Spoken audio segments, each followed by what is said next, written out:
everyone, as the continuation of the discussion, now let's talk about the devices to aid orientation and mobility.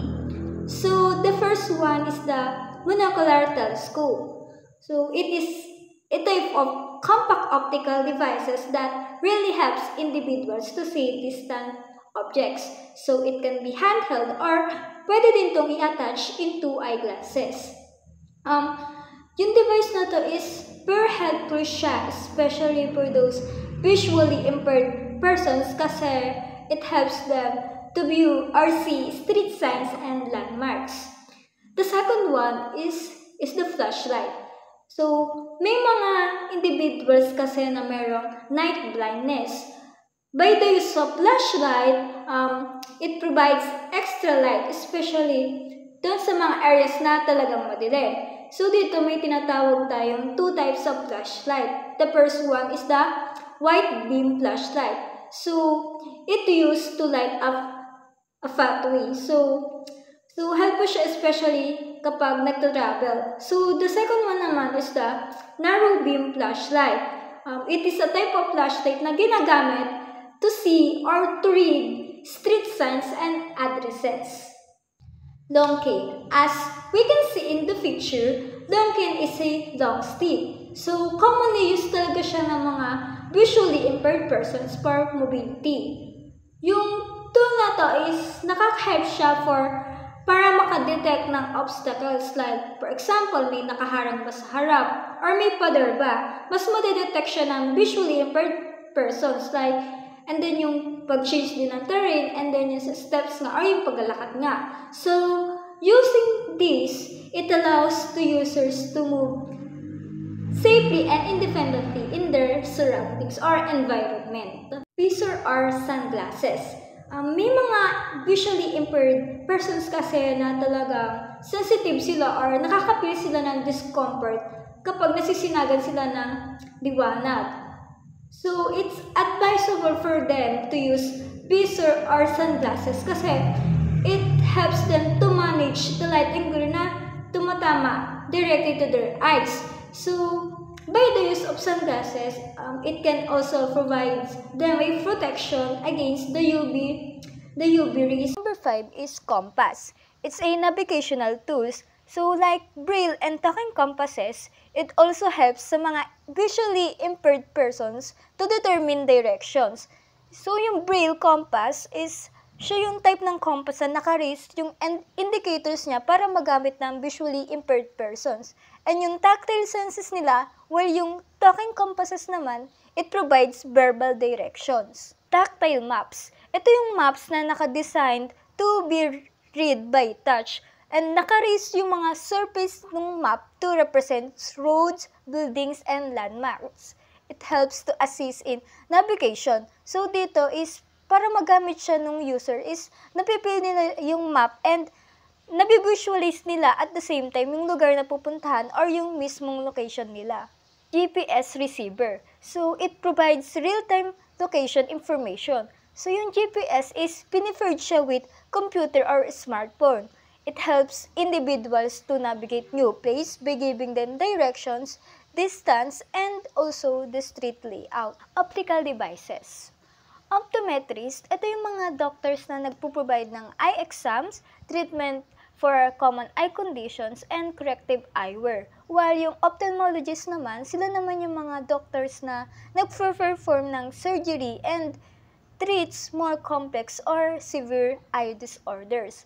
So, dito is, nagre-recommend sila ng devices based dun sa specific needs ng individual para ma-improve yung overall visual perception nila. So, now, let's take a look some of the most commonly used optical devices. So, the first one is the magnifiers.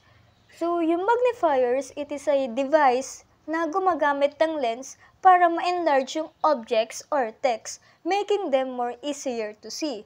So, there are two different types of magnifiers. The first one is the handheld magnifiers.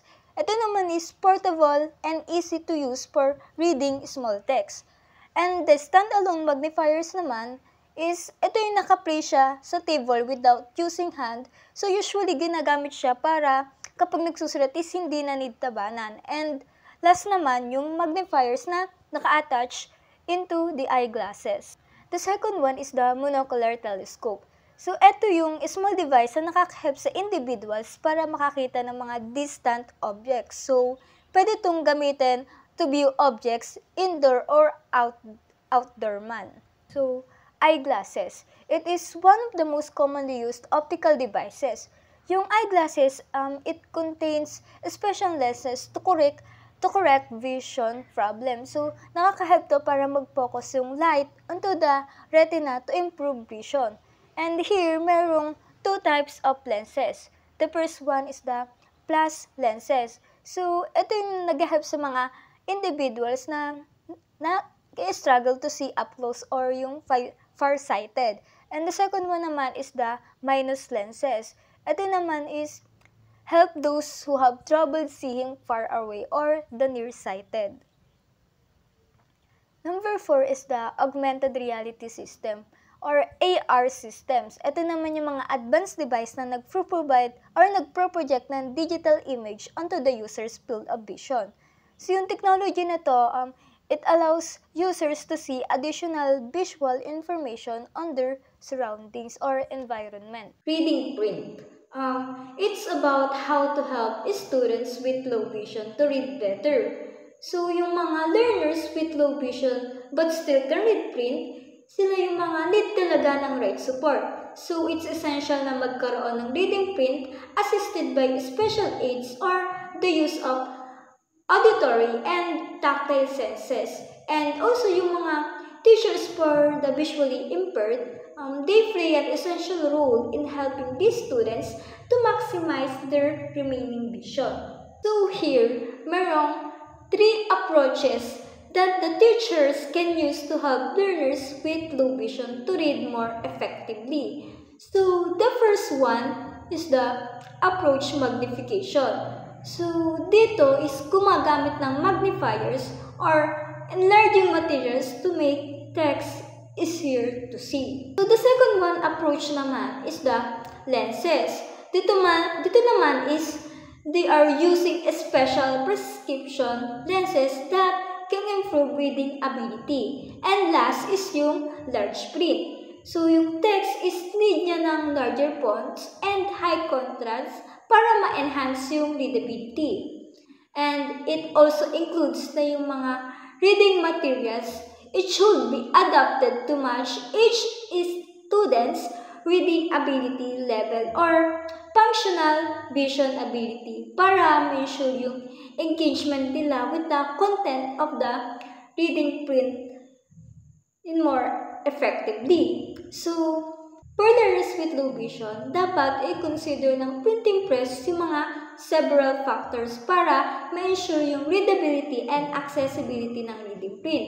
So, this include using clear, simple, larger font size, and yung high contrast between text and background para ma-enhance yung readability. And dapat well-defined yung margins and spacing ng text para ma-reduce yung pagkakaroon ng eye strain. And dapat din daw is mag-add ng tactile features such as raised elements or braille na talagang makakapag-support para maging effective yung reading ability ng mga visually impaired students. In addition, teachers must be reminded na by teaching students with low vision how to read can open door for them para maka-access sila in the general curriculum. And dapat din i-consider na yung pagpaprovide ng more time for learners with low vision to read text and additional reading aids. So here, the American Council for the Blind Board of Publication, they endorse the following best practices and recommendations for large print documents. So the first one is the base font. So the standard font of our document is Arial, which is clean and professional. So the font size should be 18 para ma-ensure readability, and also it should not be bold unless it's necessary. So in headings, it should be flash left or aligned to the left side. So the main headings should be bold and 22 font size, While subheadings naman, it should be bold and 20 font size. So this helps differentiate sections more clearly. So in spacing, so for better readability, the line spacing should be 1.15 instead of indicating paragraphs. So dito dapat gumagamit ng block format with one block line before and between headings, subheadings, and the text. So in format indicators, is dapat gumagamit tayo ng symbols such as asterisk and yung dashes para ma-highlight yung mga important points and ma-separate yung mga sections as needed. So for hanging indent, for bulleted list, the first item should be aligned properly and all other list items should align directly below it. So yung bullet itself kasi, it should be slightly outdented. So meaning na to, dapat naka-place siya a little to the left nung mismong text. In columns, each page should have only one column for a clear and organized structure. So kapag nag-release ng table of contents, dapat ang gumagamit ng letter dots para ma-visually connect sa headings dun sa mismong page numbers. And yung notes and citations naman, any notes or reference should be placed at the end of the document para magkaroon ng madaling access dun sa organization. In emphasis, to highlight important words or phrases, we will use underlining instead of bold or italics. In bullet and numbering, for list, dapat gumagamit ng large, solid, or dark bullets without extra spaces between bullet points. So if the numbering is required, so the numbers will be used appropriately alongside bullets where it is needed. Classroom adaptation. The following are some classroom adaptations that the teachers must be considered if having a learner who is blind or with low vision. So the first one is, yung mga teacher is need nilang maging mindful of the classroom lighting. While merong mga students na completely blind na nagbe-benefit from bright lighting, some learners naman with low vision can be sensitive or pwede silang maka-experience ng discomfort sa sobrang liwanag or dun sa brightness. So, it's important na i-consider yung lighting inside the room. And the second one, it's essential to consider yung paggamit ng reflective color, control colors on boards, floors, and tables, and yung pag-avoid ng glossy reading materials. So, by this, it can prevent yung glare or yung reflection of lights which can be difficult to learners with low vision to see clearly. And number 3 is, para ma-enhance yung visibility is dapat i-increase yung contrast ng letters and instructional materials. So, for example, sa paggamit ng dark markers on whiteboard or yung pag-bold black text on the background na talagang makaka-help sa students to make reading much easier. Number 4 is, dito is nagpo-provide ng tools that enlarge objects, letters, and numbers na talagang helpful especially for students with low vision. So, include dito yung paggamit ng magnifiers, digital enlargers, or simple tools like yung large print books. And number 5 is, dito naman is dapat lahat ng instructional materials is available in large print. And yung multisensory adaptation should be incorporated.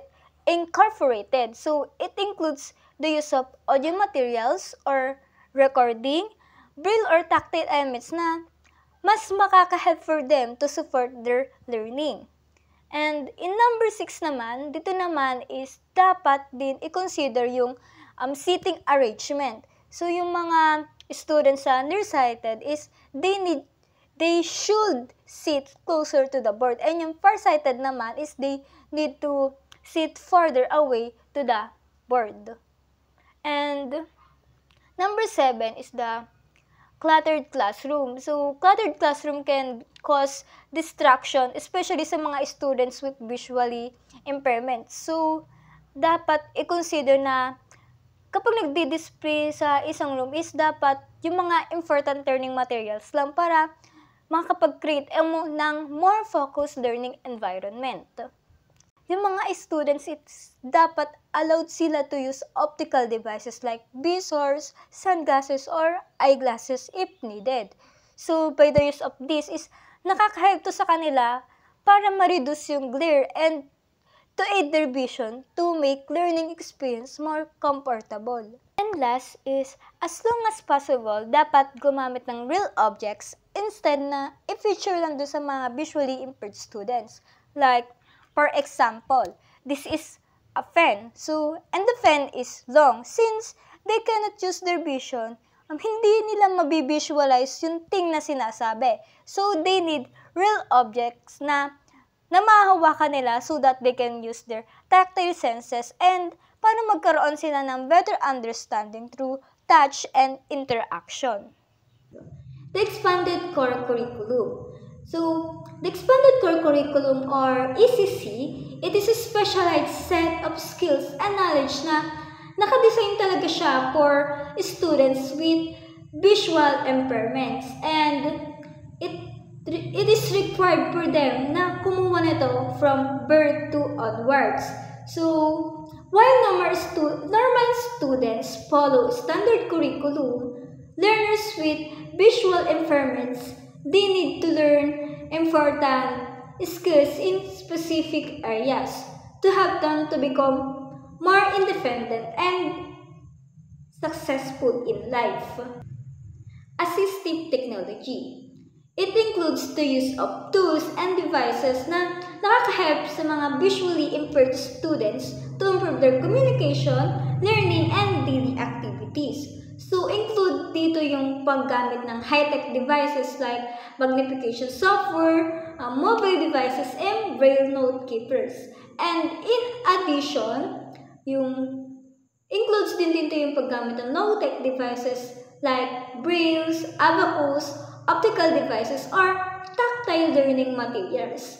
So, by the use of this assistive technology, nakaka-help to sa mga students with visually impairments para magkaroon sila ng access sa mga information and also makomplete nila yung task more efficiently. Career education. So, dito, piniprefer yung mga learners for work by teaching them how to develop work-related skills. Since they cannot observe using their vision, need nila mag-practice to explore career options. So, they also need to learn essential job skills like yung pagiging responsible, kung paano nila ma-manage yung time and yung focus nila. So, by the use of this is makaka-help sa kanila to distinguish their strengths and yung interest nila para makapag-prepare sila for their future employment. Compensatory skills.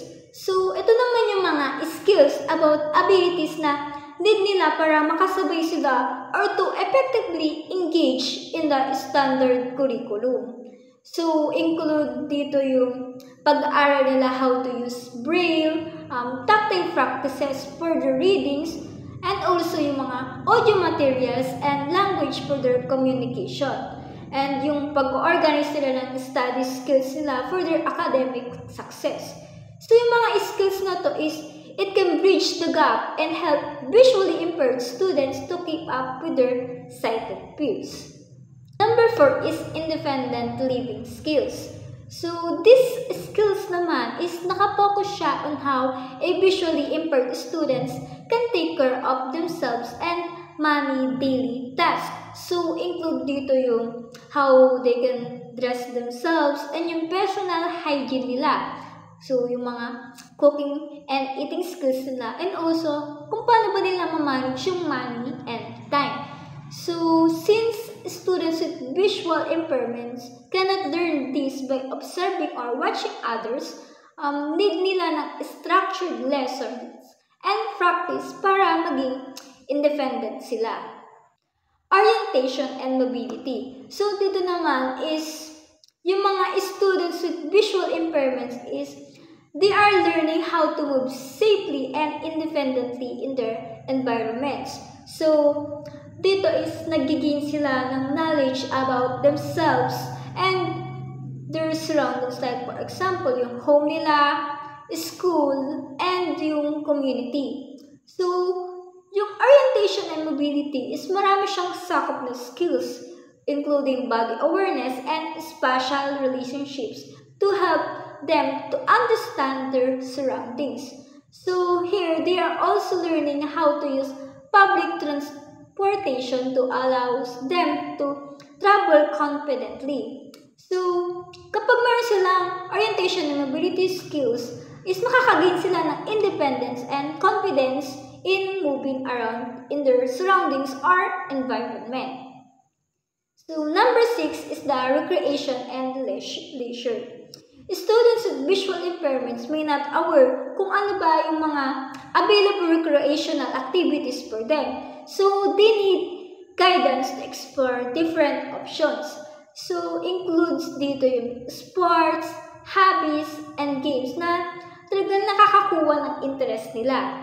So, by participating in this kind of recreational activities, nakakatulong sa kanila para makapag-socialize sila and also to have healthy lifestyles. Number 7 is self-determination. Dito sa self-determination includes dito yung mga skills such as making choices, decisions, and solving problems, and advocating for oneself. So dito yung mga students, they are learning to express their needs and also how they can set goals. So dito is nagde-develop sila ng confidence and independence nila in life decisions na makaka-help sa kanila para makontrol yung life nila and also how they can succeed in different situations. Number 8 is sensory efficiency. Since students with visual impairments can only rely on their other senses, need nila ng training to maximize their abilities. So, meron tayong ditong vision training. So, dito is tinuturuan sila on how they can use the remaining sight effectively. And need din nilang i-train yung other senses nila like touching, hearing, smell, and taste that can help them to gather information. Number 9 is social interaction skills. So, social skills often learned by watching others. But students with visual impairments need nila ng direct instruction about how they can understand body language, facial expressions, and gestures. So dito is tinuturuan din sila on how they can build relationships to others and self-regulation. Kasi, di ba kapag meron silang strong social skills, it can help them to prevent isolations and it can also allow them to form connections with their peers. Placement options. So, the first one is the inclusive education. So, dito sa inclusive education, yung mga visually impaired students is pumapasok sila in general classrooms with sighted peers. So, even though na nandun sila sa normal classroom, a specialized itinerant teacher visits them a few times a month para turuan sila ng skills like braille, orientation, mobility, and also independent living. So, yung mga students with visual impairments na can keep up with the standard curriculum with minor accommodations like yung pag-enlarge ng text and the use of assistive technology is pwede sila dito sa inclusive education. The second one is the resource model.